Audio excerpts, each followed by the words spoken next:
Olá a todos, estou aqui hoje para dar continuidade à apresentação da teoria da objetividade, essa terceira teoria, terceira via alternativa e oposta à teoria do Big Bang e ao criacionismo. É uma teoria que se opõe à ideia de criacionismo e à teoria do Big Bang, e para que você tenha compreensão do que nós iremos tratar aqui hoje, seria necessário e altamente recomendável que você assistisse ao menos a apresentação de introdução dessa teoria da objetividade. A teoria da objetividade é uma teoria com fundamentos em lógica, matemática, geometria, que demonstra de modo lógico um ente geométrico que ocorria antes do surgimento do universo, e que esse ente geométrico tem configuração esférica foi denominado de nada. Esta denominação ocorre porque este ente esférico que ocorria antes do surgimento do universo se constrói, se demonstra ou surge por apresentações geométricas de ordem lógica. São regras lógicas da geometria básica que dão configuração a este ente geométrico. E este ente geométrico ocorre em um momento anterior ao surgimento do universo, por isso não há espaço, não há tempo nem espaço nesta era anterior ao surgimento do universo. Hoje eu irei apresentar o quarto vídeo e irei demonstrar, fazer a construção aqui deste ente esférico denominado de nada. Este ente esférico denominado de nada tem a sua configuração assim determinada por lógica geométrica, matemática e racional, que é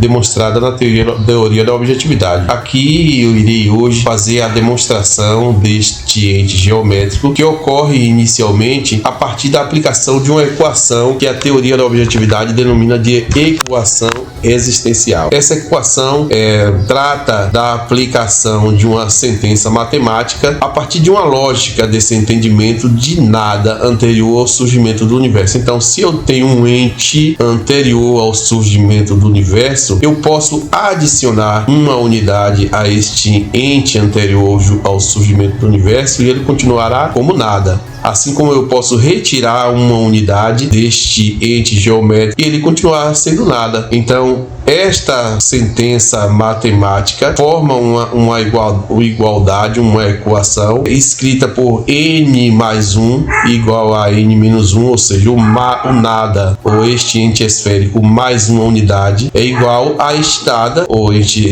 ente esférico menos uma unidade. Então, n mais 1 igual a n menos 1. Quando se resolve a equação, essa equação lógica, que é chamada de equação existencial pela teoria da objetividade, se encontra valores escritos por mais 2 e menos 2. Estes valores, representados geometricamente dentro dos quadrantes existenciais, dão a sugestão de que este ente geométrico seja uma esfera, porque 2 mais 2 ocupariam 2 dos quadrantes e menos 2 ocupariam outros 2 dos quadrantes negativo.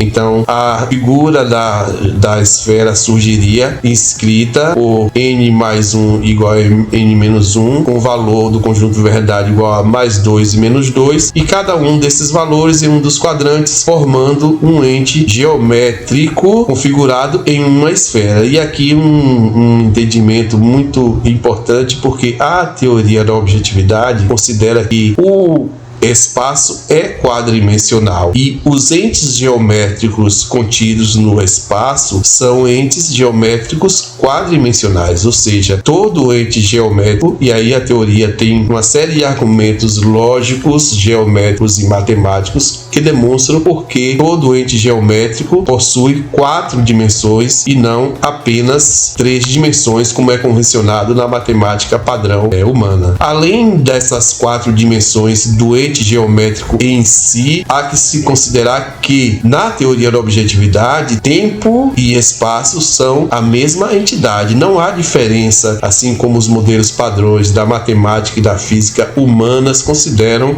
para o tempo e para o espaço, que são entidades relacionadas, mas não exatamente iguais. Na teoria da objetividade, o tempo em si é narrado pela matemática e pela física humanas, o tempo convencionado pela humanidade, e esse tempo não existe. Então, O universo é uma unidade temporal e esse universo sofre transformações a partir de dois efeitos que a teoria da objetividade denomina de efeito indutor expansivo, que determina a formação das unidades atômicas e dos movimentos dos entes geométricos dentro do espaço universal, e o efeito indutor redutivo, que determina a acumulação de conhecimento, que são as imagens geradas pelas unidades atômicas e acumuladas internamente a essas unidades atômicas. A teoria da objetividade não apenas propõe que o tempo seja o acúmulo do conhecimento em si internos às unidades atômicas. Ela demonstra em seu modelo geométrico, matemático e racional como se dá esse acúmulo e como, de modo lógico e matemático, este evento ocorre, isto demonstrado dentro de uma linguagem geométrica, matemática e racional. Aqui neste vídeo, hoje eu irei apresentar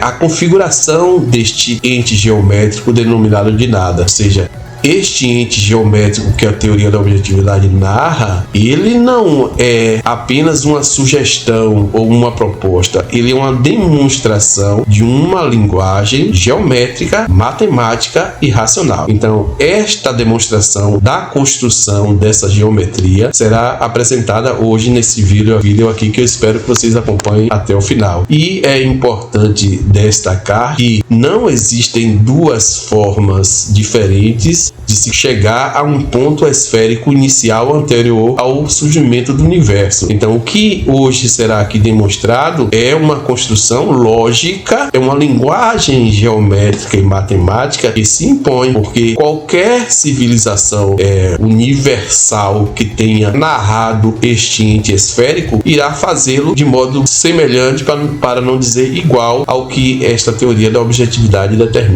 demonstra em suas apresentações geométricas, matemáticas e racionais. Então, para demonstrar a construção deste ente esférico que ocorria antes do surgimento do universo, é preciso fazer algumas regressões, alguns experimentos mentais no sentido de racionalizar como essa construção possa ser demonstrada. Então, se eu tenho uma esfera e essa esfera tangencia um plano, esse tangenciamento de uma esfera a um plano cria uma reta. Então, uma esfera, quando tangencia um plano, forma o que a teoria da objetividade denominou de microquadrados. Esses microquadrados são a forma de tangenciamento de uma esfera racional ou configurada enquanto exercício racional. Então, essa esfera, ao tangenciar um plano, ela forma um plano, uma reta.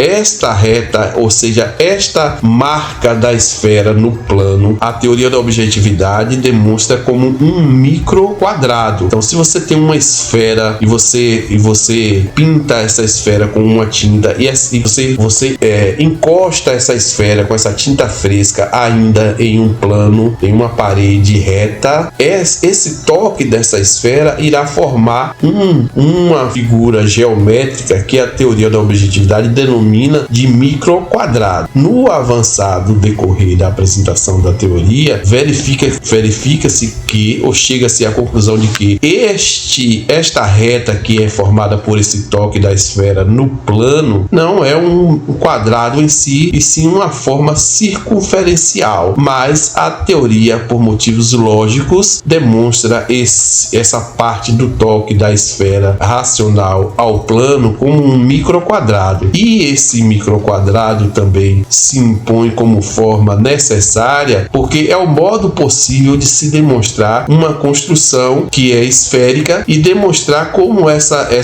esfera se compõe enquanto ente geométrico. Então, para eu formar a partir deste plano da esfera formado ao tangenciar um plano, eu preciso de um número mínimo de repetições desses microquadrados. Então, a esfera ao tocar um plano, ela forma um microquadrado, que a teoria demonstra posteriormente que se trata de uma circunferência, de uma figura circunferencial, mas para efeito de apresentação é demonstrado como um microquadrado. Então, a esfera racional, ao tangenciar um plano, ela forma esse microquadrado. Então, se eu repetir essa quantidade, esse microquadrado, numa quantidade x de forma circunferencial, eu irei compor a circunferência dessa esfera. Ou seja, quando a esfera tangencia o plano, ele forma uma marca reta, que é denominado de microquadrado, e esta porção reta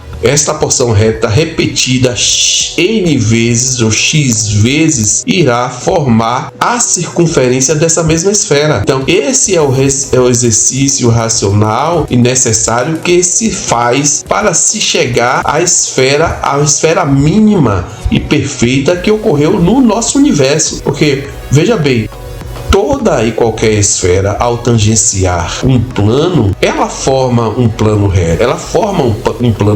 Então, a geometria humana trata do arco da circunferência, mas aqui a teoria da objetividade não está tratando do arco da circunferência, ela está tratando da reta que a esfera, ao tangenciar um plano, forma. Então, toda esfera ao tangenciar um plano forma uma reta, uma figura geométrica em forma de reta. Essa reta se repetindo n vezes ou x vezes irá compor a circunferência dessa mesma esfera. Então, quando a esfera tangencia um plano e ela deixa nesse plano essa marca desse tangenciamento,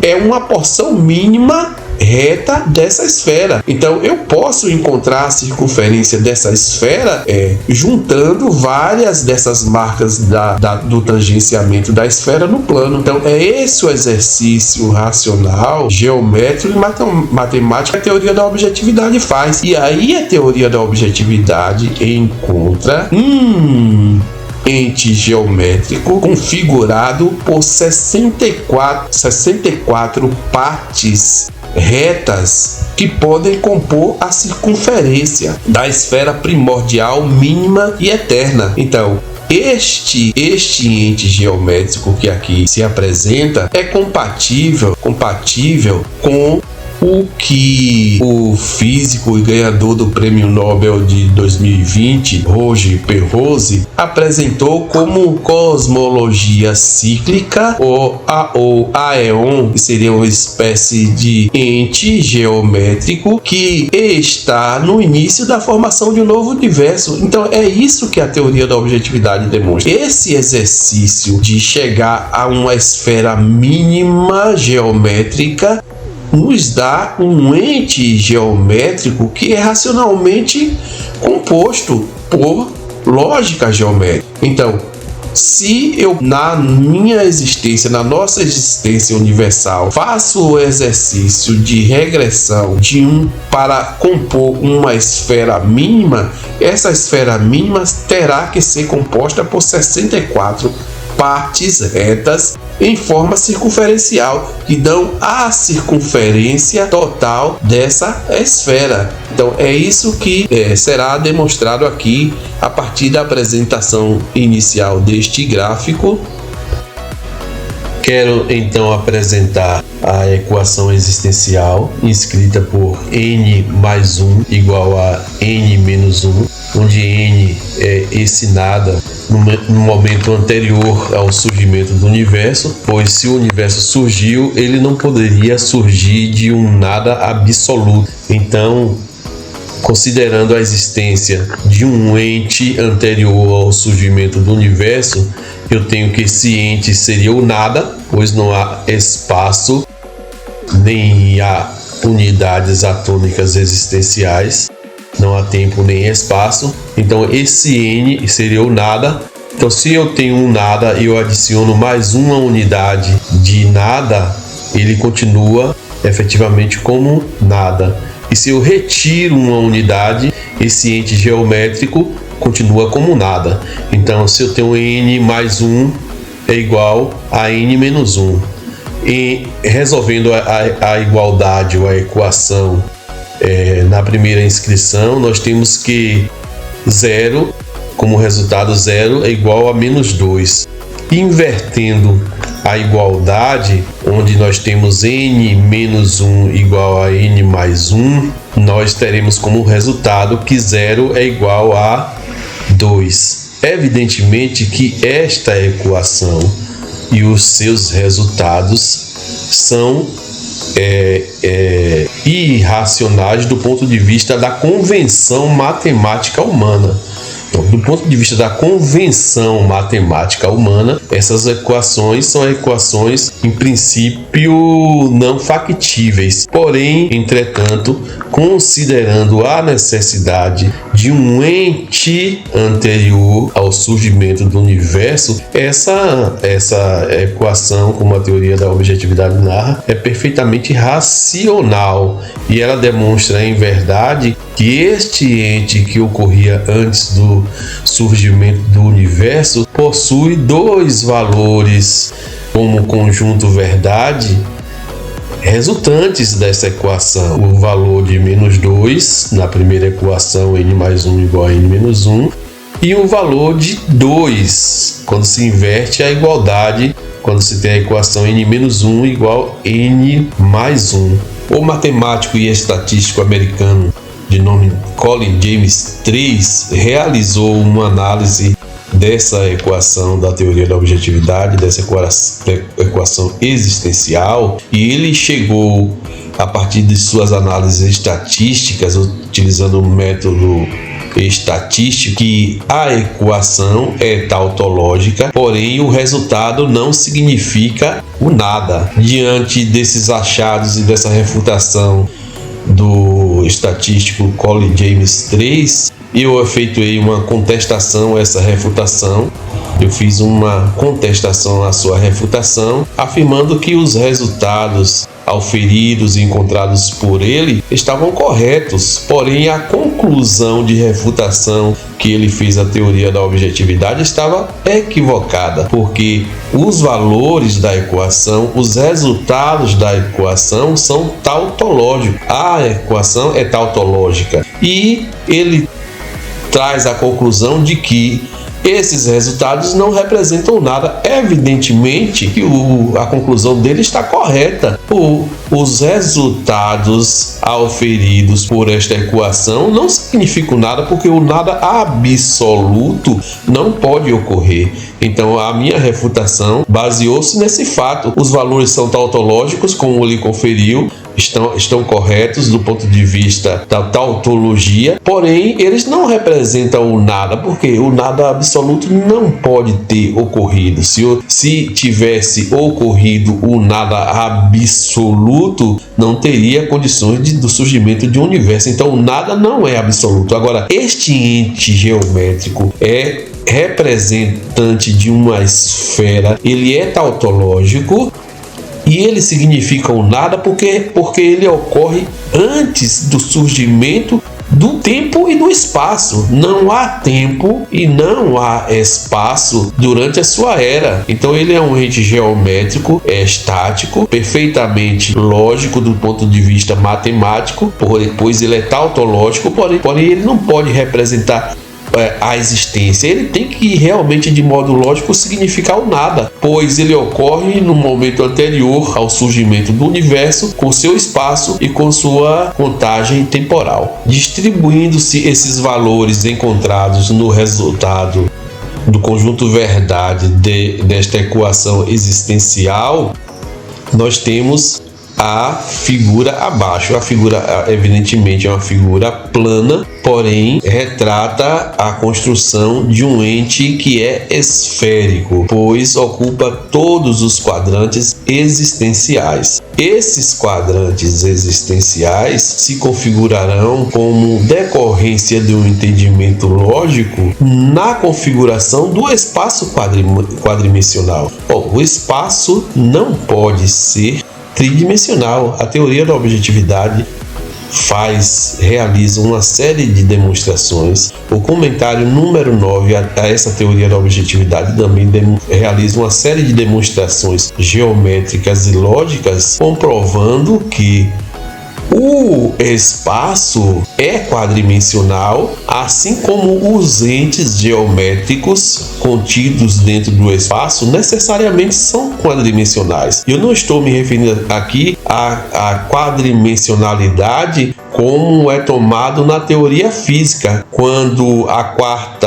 onde a quarta dimensão seria dada pelo tempo. Não é isso. Eu estou dizendo que a teoria da objetividade demonstra em suas apresentações lógicas, geométricas, matemáticas e racionais, assim como o comentário número 9 à teoria da objetividade também corrobora este entendimento através de suas apresentações geométricas, de que o ente geométrico é quadridimensional. Existem, além das dimensões narradas pelo conhecimento humano, como altura, largura e comprimento do ente geométrico, o ente geométrico possui algo a mais além de altura, largura e comprimento. A teoria narra, através de demonstrações lógicas, que existem também dimensões intermediárias, adicionais. E essa compreensão da quarta dimensão para o ente geométrico se dá também por aplicação da quinta verdade absoluta trazida pela teoria da objetividade. A teoria da objetividade narra que não é possível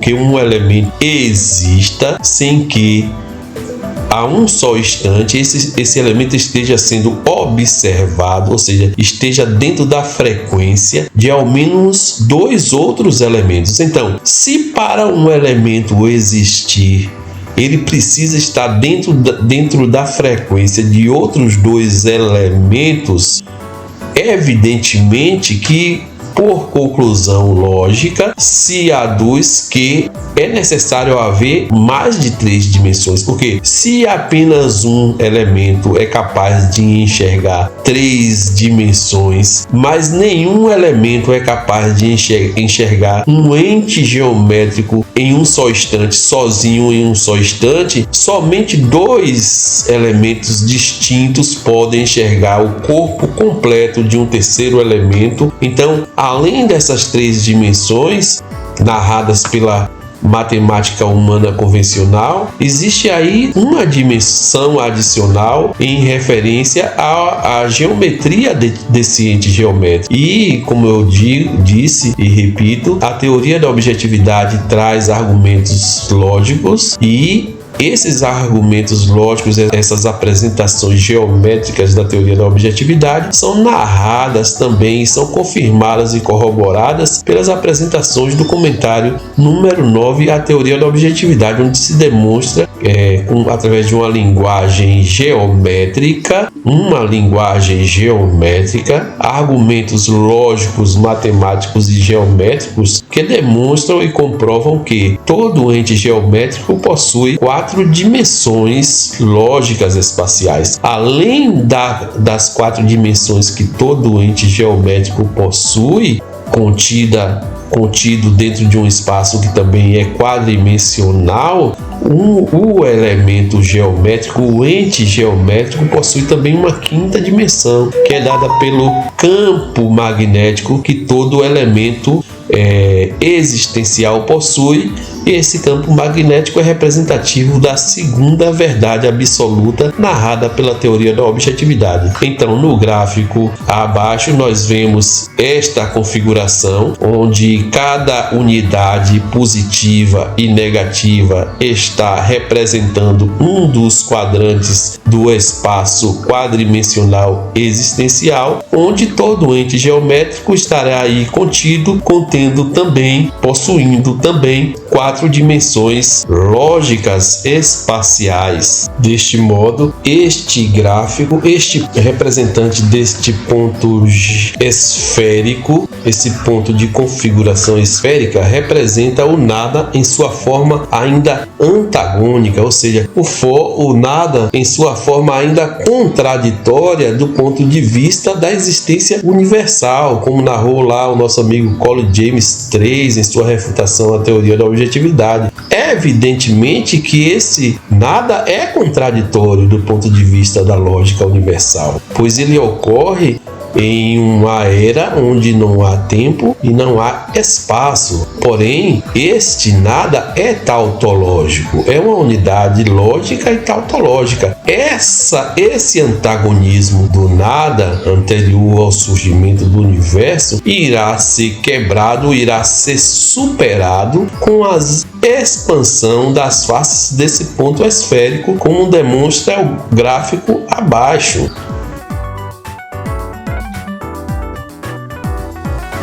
Então, este gráfico número 10 é uma primeira representação para se idealizar como se dá a expansão das faces do ponto antagônico, ou seja, este ente geométrico se expandirá para formar o espaço universal.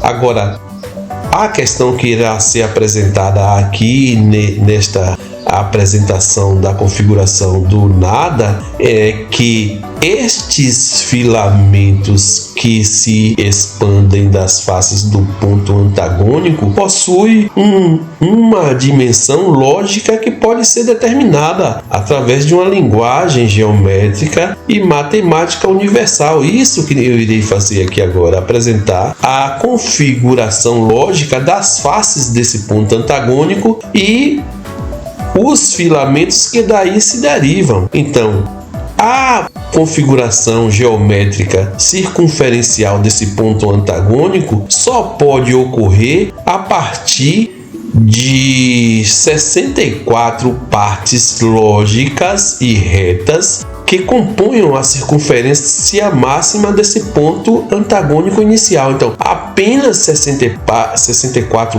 partes lógicas retas podem compor a circunferência máxima dessa esfera. E por que o número 64? Porque a teoria da objetividade fez os testes, realizou os testes e não é possível se compor uma esfera mínima e lógica com menos de 64 partes ou 64 microquadrados, como a teoria da objetividade denomina essas partes retas que a esfera possui ao tangenciar um plano. Então, apenas com 64 partes lógicas, e isto é demonstrado na teoria da objetividade.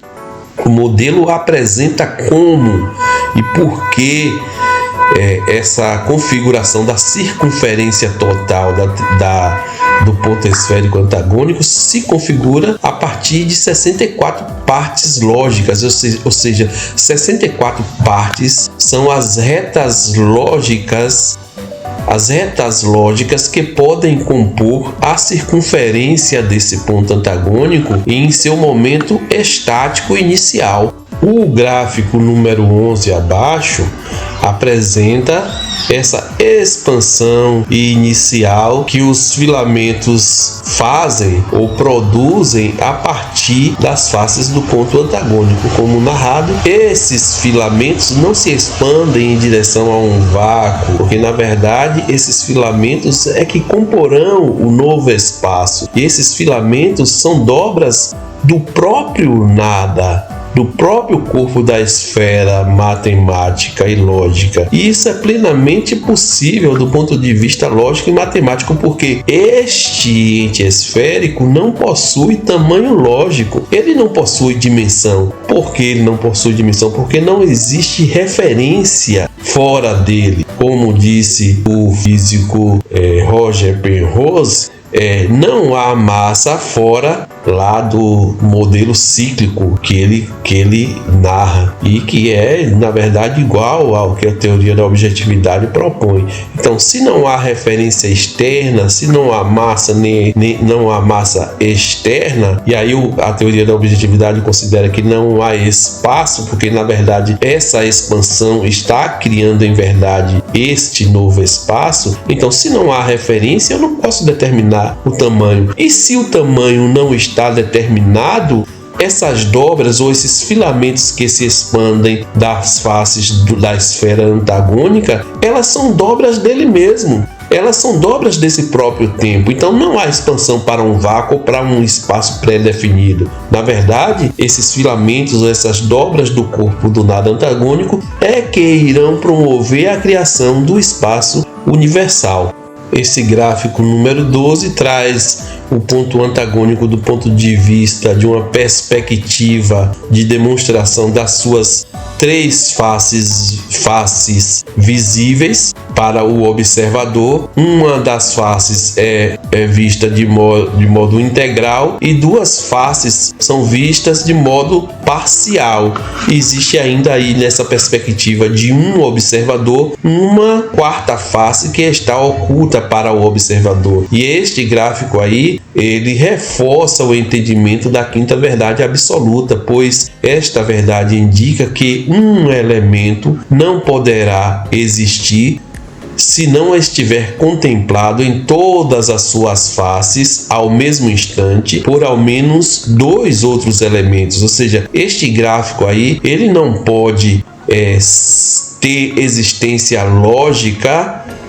Veja, existência lógica do ponto de vista de estar contido dentro do espaço universal, sem que ele tenha suas quatro faces sendo observadas ao mesmo instante por outros dois observadores. E esse entendimento lógico da quinta verdade absoluta é uma confirmação também da existência, da necessidade lógica de existir um ponto esférico inicial representativo do nada, pois quando o nada ocorre de modo eterno, representado pelas três verdades absolutas, ele não possui observadores contemplando todas as suas faces.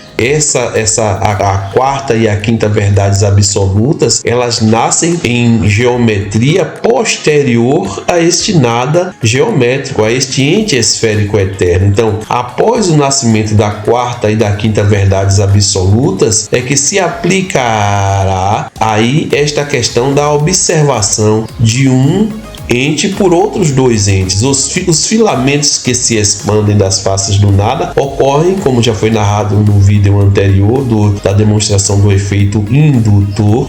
Essa expansão ocorre porque cada filamento estará sendo contemplado por ao menos outros dois filamentos dentro dessa expansão e formação do espaço universal. E este está sendo observado por ao menos dois outros elementos, representa a quinta verdade absoluta. E entre cada um dos filamentos haverá um outro espaço divisor fronteiriço, representante da quarta verdade absoluta narrada pela teoria da objetividade. Temos aqui o gráfico número 13, que mostra a construção geométrica do ponto antagônico e a expansão, a reprodução dos quatro primeiros filamentos a partir de suas faces.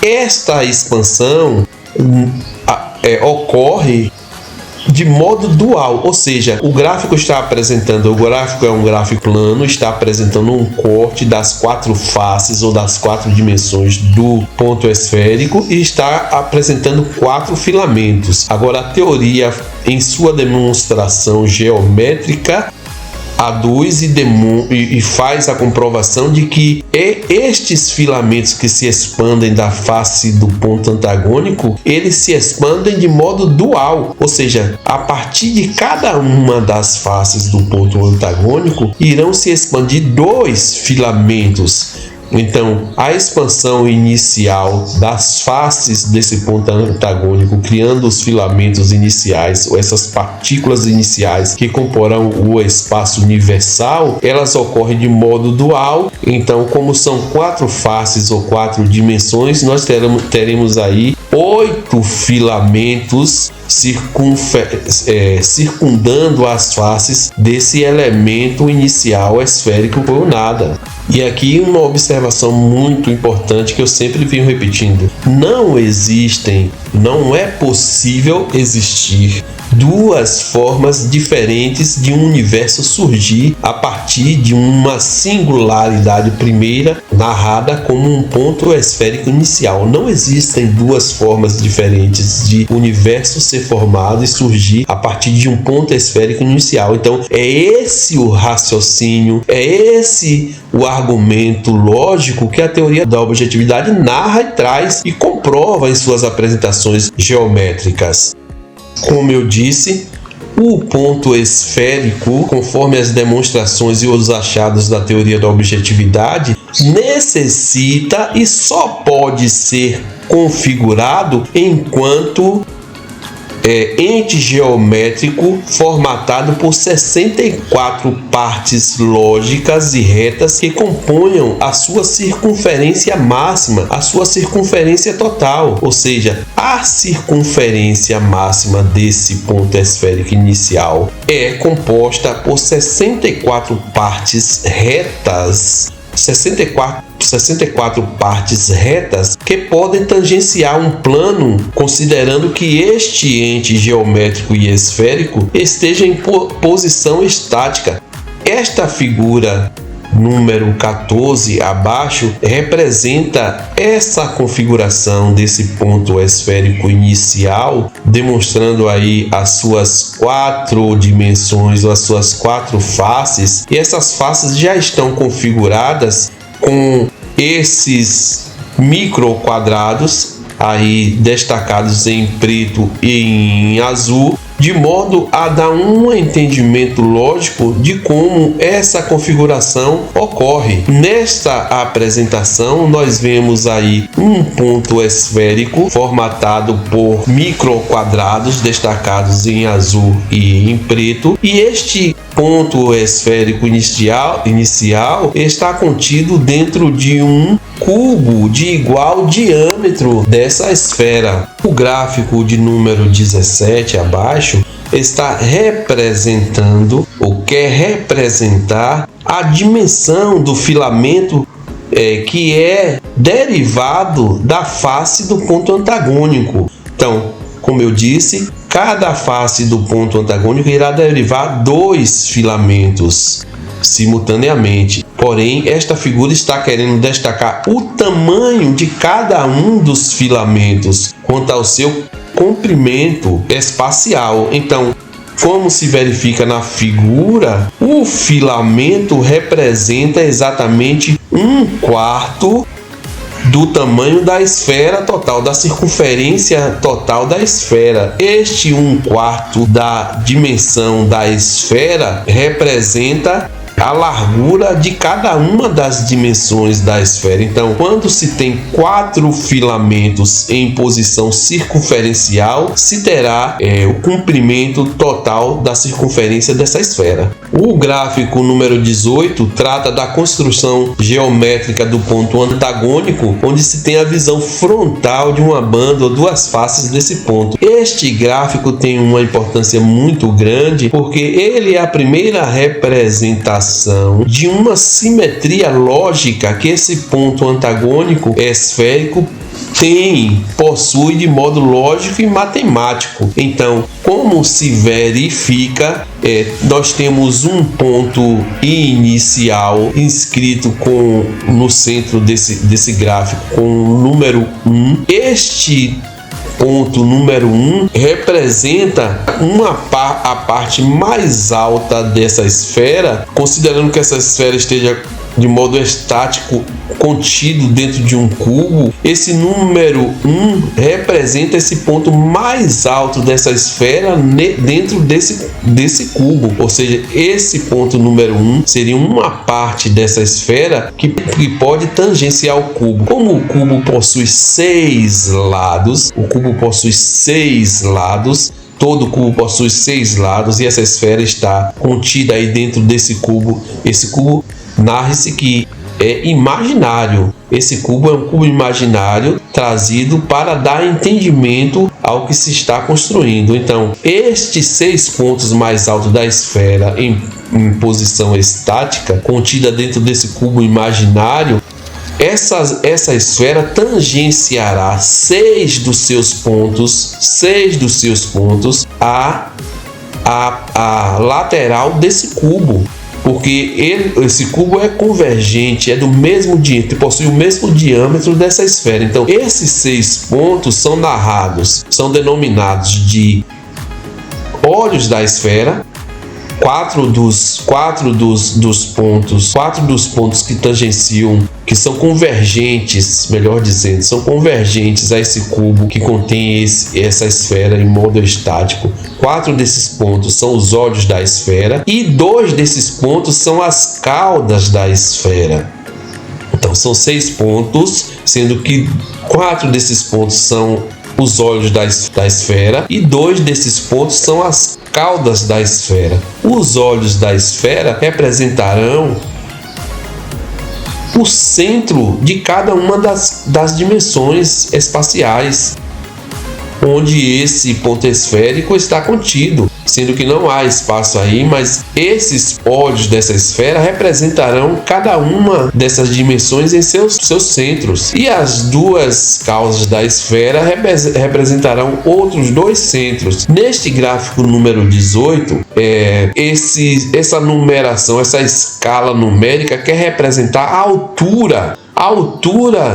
altura dos degraus angulares, como são denominados esses microquadrados, que compõem a circunferência da esfera. Então, a partir da esfera do microquadrado central número 1, eu descendo, ele está numa posição mais alta.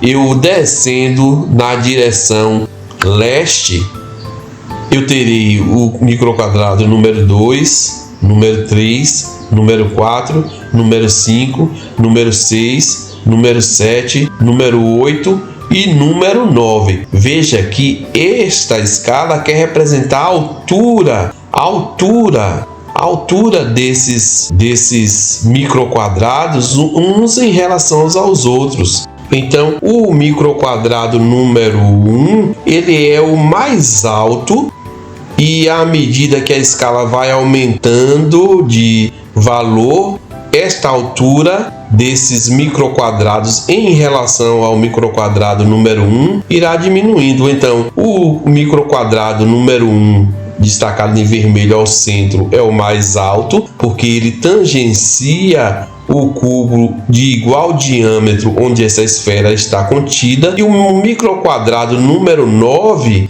é o mais baixo em relação a esse microquadrado número 1.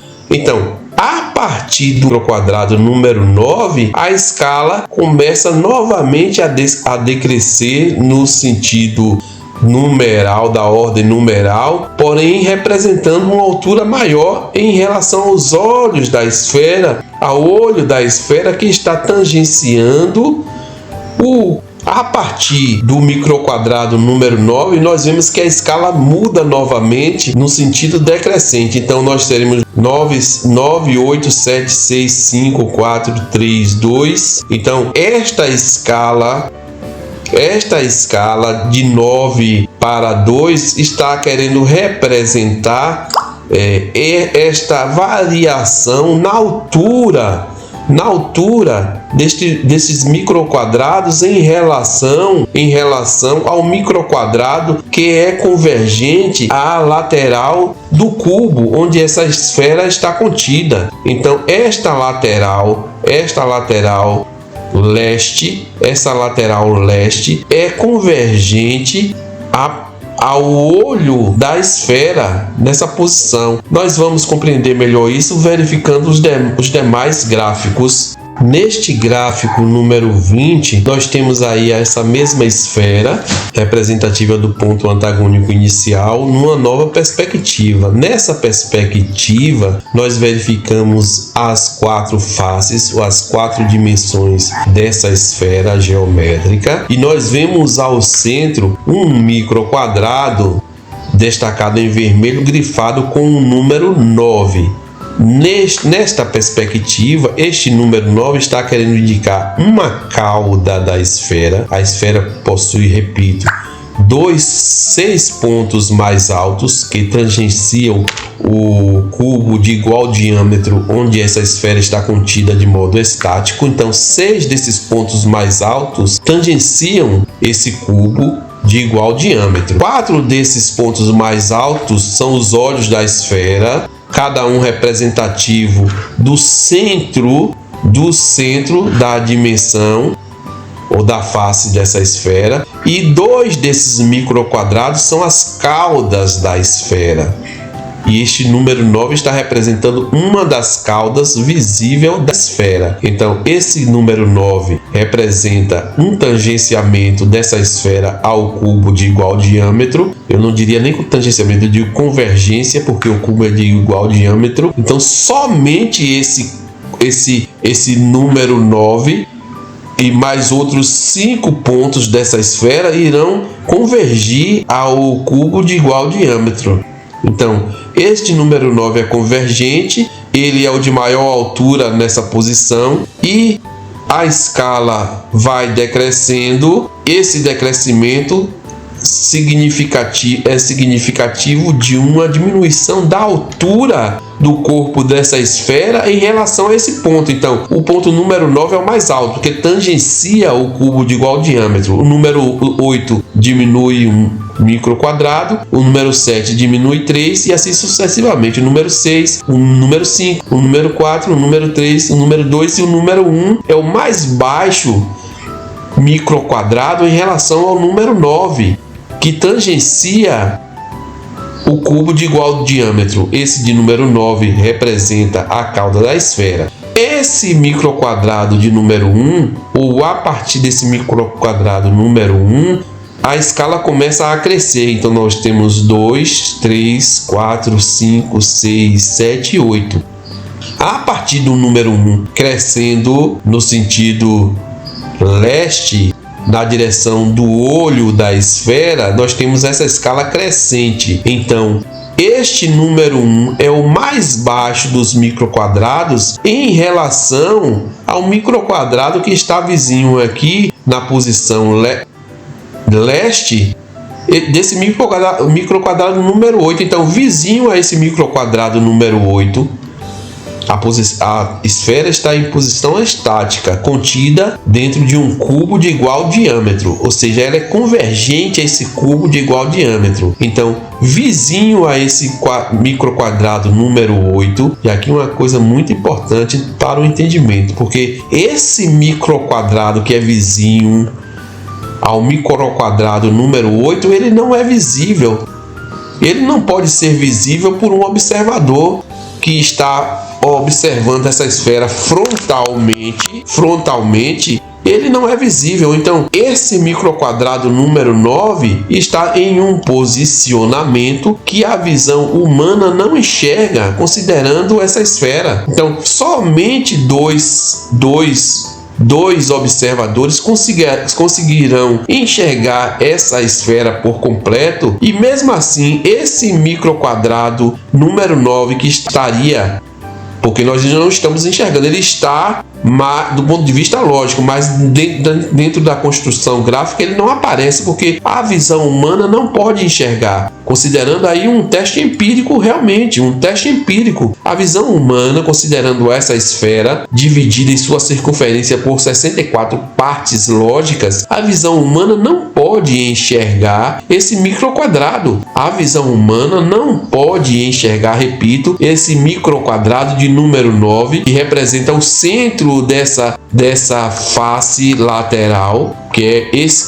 que a teoria da objetividade denomina de olho da esfera. Esse microquadrado de número 9, que estaria após esse microquadrado número 8, ele não pode ser enxergado. Ele não pode ser enxergado pela visão humana, e considerando aqui um teste empírico, a visão humana não pode enxergar. Então, a teoria da objetividade depois traz o entendimento de que esse microquadrado número 9 estará sendo enxergado pela visão humana apenas em seu campo magnético. E essa é mais uma corroboração interessante, porque esse é um entendimento muito interessante, porque ele traz essa questão da visão humana para enxergar uma esfera de modo lateral em sua integralidade, e essa demonstração geométrica comprova que a visão humana não pode enxergar uma banda lateral da esfera por completa. Não pode enxergar por completa, porque ela não irá enxergar a parte reta do microquadrado número 9 que tangencia ou que é convergente ao cubo de igual diâmetro, mas ela irá enxergar sobre o seu campo magnético. Sobre o campo magnético que está na lateral leste deste ente esférico. O campo magnético que está sobre o microquadrado número 9 é enxergado pela visão humana. Evidentemente que, por se tratar do espaço representativo do campo magnético, o gráfico não retrata esse campo magnético, mas a ideia lógica, a linguagem geométrica e lógica está aqui posta. Então, após esse número 8, existe um microquadrado que a visão humana, por teste empírico e por lógica geométrica, não pode enxergar, mas que é parte do corpo da esfera, compondo um dos olhos dessa esfera, pois a esfera tem 4 olhos representados em cada uma das faces ou cada uma das dimensões: norte, sul, leste e oeste. Além desses quatro olhos da esfera representantes dos microquadrados que tangenciam um cubo de igual diâmetro contido,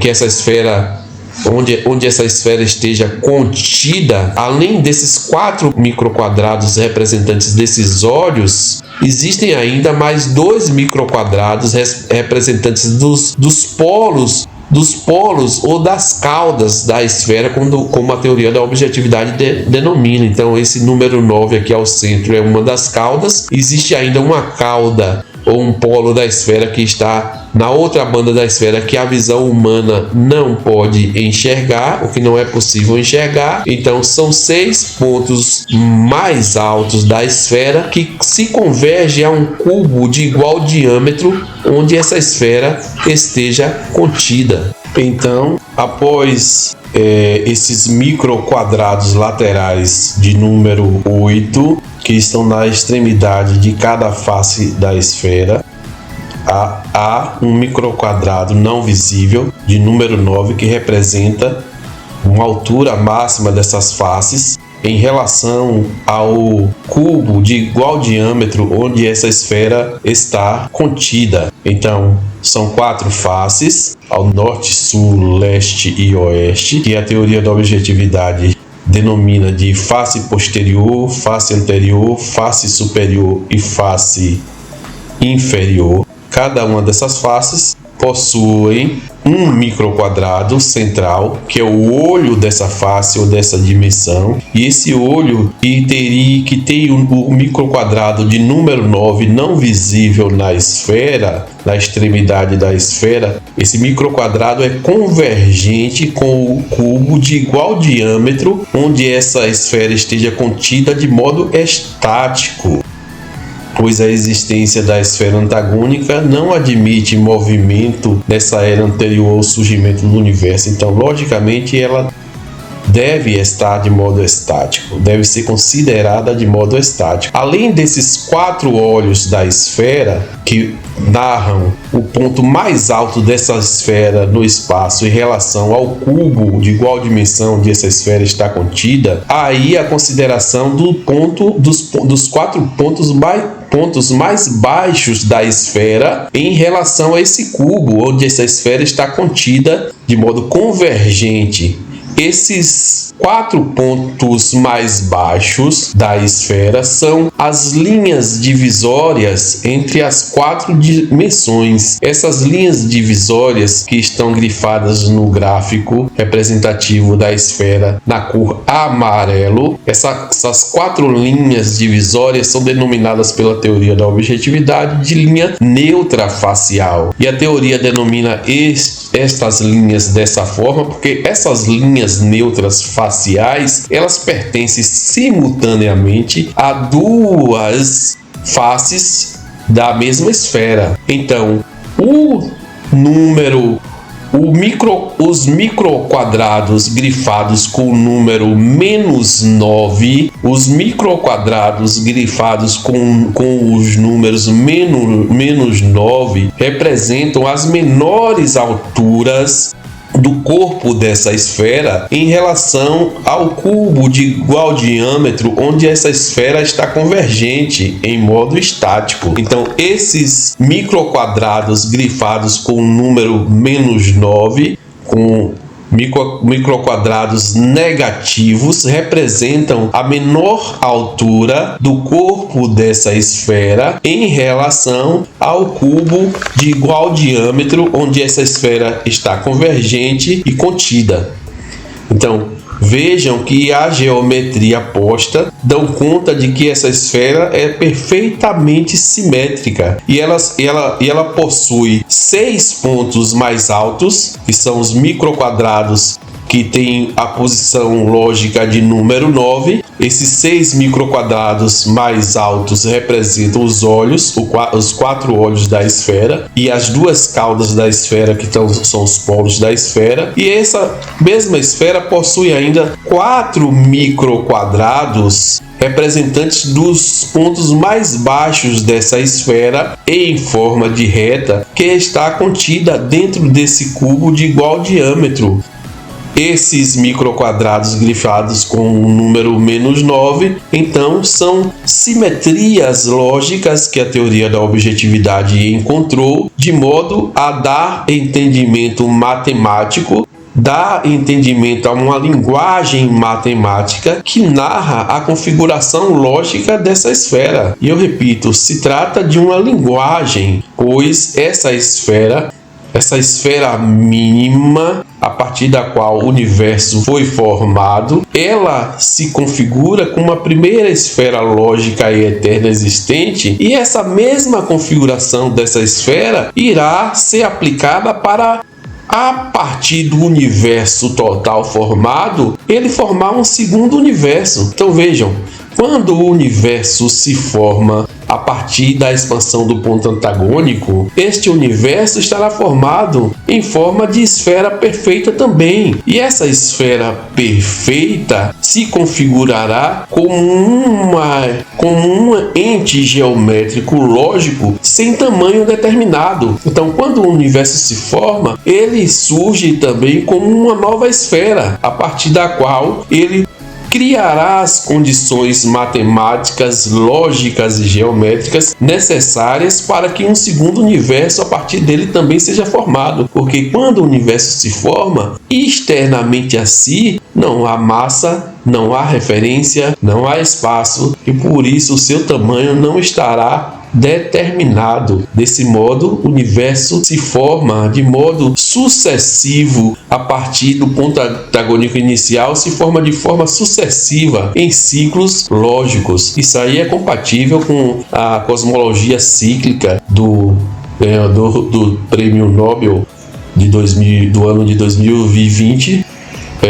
Roger Penrose, sendo que a teoria da objetividade foi publicada no ano de 2016 e o ganhador do prêmio Nobel, Roger Penrose, trouxe os seus entendimentos a público a partir do recebimento do prêmio a partir do ano de 2020. Como se vê na configuração da esfera, a assimetria ocorre não só nos pontos mais altos dessa esfera contida dentro deste cubo de igual diâmetro, como também nos pontos mais baixos, como se vê a partir do ponto central, grifado na cor vermelho, número 9, que representa o ponto mais alto. A norte, sul, leste e oeste, esse ponto vai diminuindo de altura, alcançando a altura número 1 ao norte, sul, leste e oeste desse ponto vermelho central número 9. E a partir desse ponto número 1, a escala começa a crescer na direção das extremidades ou dos olhos da esfera, ao norte, sul, leste e oeste, representando o caminho em direção à altura maior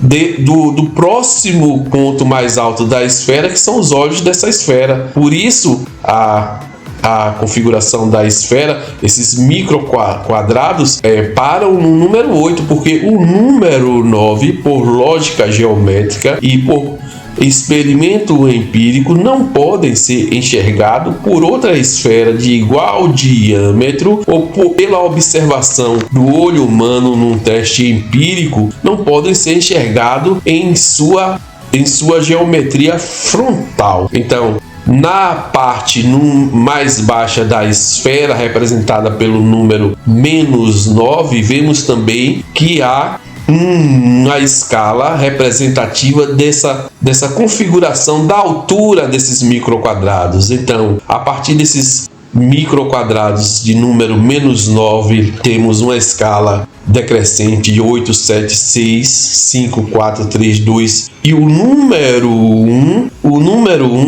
está em forma absoluta, porque ele representa dois valores, porque esses microquadrados, eles estão representando a altura, a altura, essas escalas desses microquadrados estão representando a altura desses microquadrados em relação aos microquadrados referência. No caso da parte mais baixa da esfera, temos uma escala, como eu disse, 9, 8, 7, 6, 5, 4, 3, 2 e 1. O 1 não está grifado nem com a forma positiva, nem com a forma negativa, mas com um valor absoluto, pois ele representa um posicionamento que é intermediário entre uma parte mais alta e uma parte mais baixa dessa configuração esférica, na sua parte mínima mais baixa em relação ao cubo de igual diâmetro onde está contida essa esfera. Então, a geometria da esfera dão conta de que essa esfera primitiva, antagônica e eterna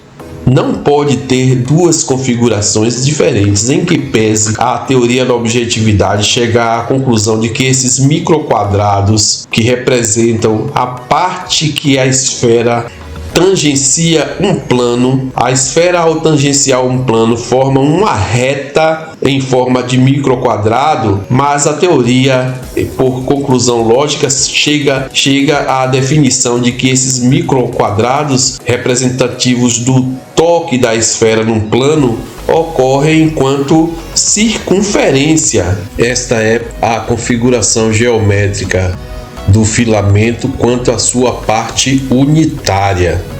Como será ainda demonstrado em apresentações posteriores, o filamento é configurado enquanto parte unitária e enquanto campo magnético, pois todo elemento existente no universo possui um campo magnético. Então, esse filamento é representativo da primeira verdade absoluta, que é o nada em si, pois essa parte unitária do filamento, derivado da face do ponto antagônico, representa uma derivação do nada em si, e o campo magnético, que é a segunda verdade absoluta, pois todo elemento existente ocorre com um campo magnético. Então, esse gráfico 24 quer representar a configuração geométrica desse filamento, ele ocorre como um retângulo, uma figura retangular, quadridimensional, apesar de aparecer na figura altura, largura e comprimento. A teoria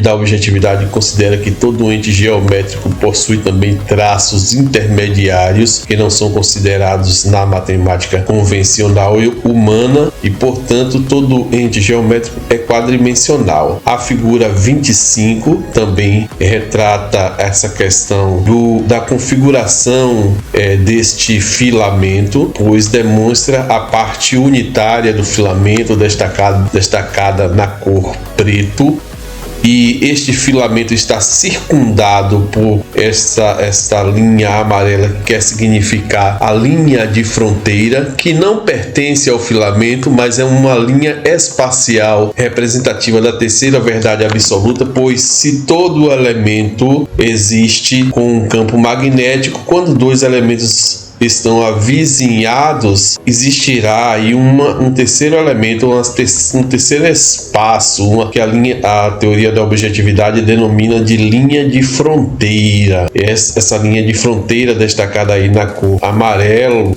que está acompanhando o filamento, é representativa da verdade absoluta. Nas apresentações posteriores serão ainda levadas em consideração essas apresentações e esse entendimento lógico, porque na apresentação posterior eu irei dar complementação a esse entendimento dessa expansão e apresentar a dimensão desse campo magnético do filamento. Portanto, o filamento apresentado na expansão da teoria da objetividade não é tomado aleatoriamente, mas em verdade ele representa a derivação da face do ponto antagônico, uma representação derivada da face do ponto antagônico. Então, o filamento, enquanto unidade, enquanto dobra unitária do corpo do próprio nada, ele é configurado enquanto filamento unitário, destacado dessa circunferência na cor preto, e o seu campo magnético, esse espaço contido dentro da linha amarela, que é o campo magnético pertencente ao próprio filamento. Obrigado a todos e até a próxima apresentação da configuração